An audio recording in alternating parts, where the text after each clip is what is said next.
MyBJJ, LabCorp's LPIR looks at 6 lipid metrics to estimate insulin sensitivity.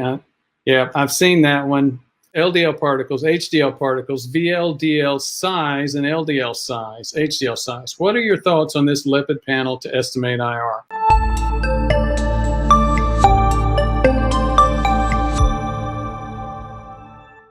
You know, I don't think it's bad. If you go back and you look at what we just talked about, MyBJJ, it's crystal clear that I can tell a lot about somebody's carb metabolism and whether they have insulin resistance by looking at HDL, LDL, triglyceride, and VLDL, you know, those remnant particles. That's why we went through what we went through today. So it's very interesting. I'm very interested in a cholesterol panel, but not like most other docs are, and for the reasons that we talked about today. So those are helpful indicators. Now, here's my problem with it, though. Quest has a similar index. These labs, however, don't share with you exactly what they're looking at and what they're making their decision on and how they're making their recommendation. So what I would rather do is look at the actual numbers and go over with you as a patient, look at my own numbers, and see exactly what's going on. Thank you so much. Great question.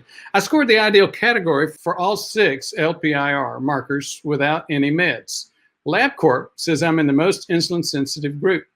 Also, my triglycerides only 46 and HDL 74.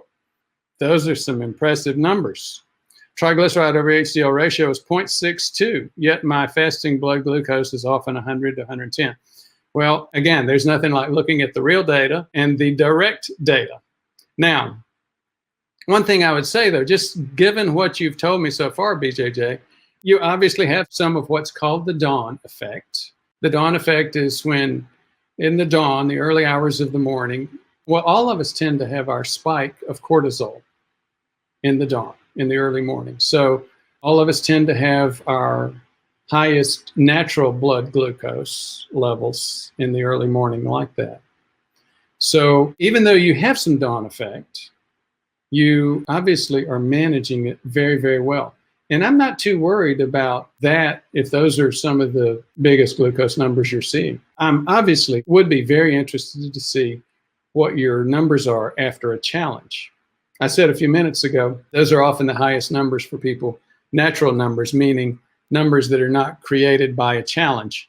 And a challenge can be in the lab as well as a challenge with burgers and a Coke or something like that. Unfortunately, too many people in the US and other parts of the world are challenging our pancreas, our metabolism with Big Macs, French fries, supersized Coke, you name it. Not only once a day, 7 days a week, 3 times a day, 21 times a week, maybe 4, maybe 5 times a day. You get that kind of challenge on a regular basis and you're going to wear your pancreas out and your arteries. MyBJJ, however, I've recently brought my fasting blood glucose down to 90, 93 by being in keto and depleting my glycogen. Yeah, there are some things to do.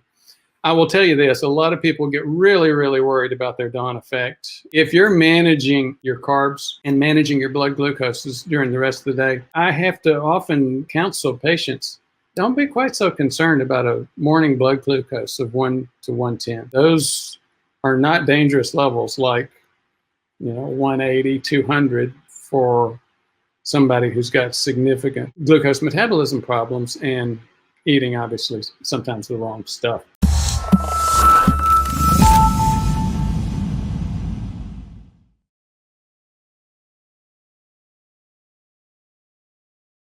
So I'd like to talk with you a minute about the webinar. People don't understand what the webinar is. It's actually a great way to get some access to healthcare that you're just not going to get any other way. You actually get the lab tests yourself at a local lab, a Quest lab near you, for the inflammation panel and the OGTT and the insulin survey. These are things, inflammation and prediabetes, that your doctor just does not know about. And here's the thing. Harvard Health and many others have said, look, sudden death is not always so sudden. The Hollywood picture that it's a bolt out of the blue is Not realistic. It's more like real lightning, preceded by clouds, wind, and rain. Stop that metabolic storm before the lightning strikes. And here's where that metabolic storm comes from. It's inflammation, and it has to do usually with prediabetes. So again, we actually get labs. We go over them in the webinar, and then you can start finding out how you can prevent that heart attack others said that you couldn't even predict.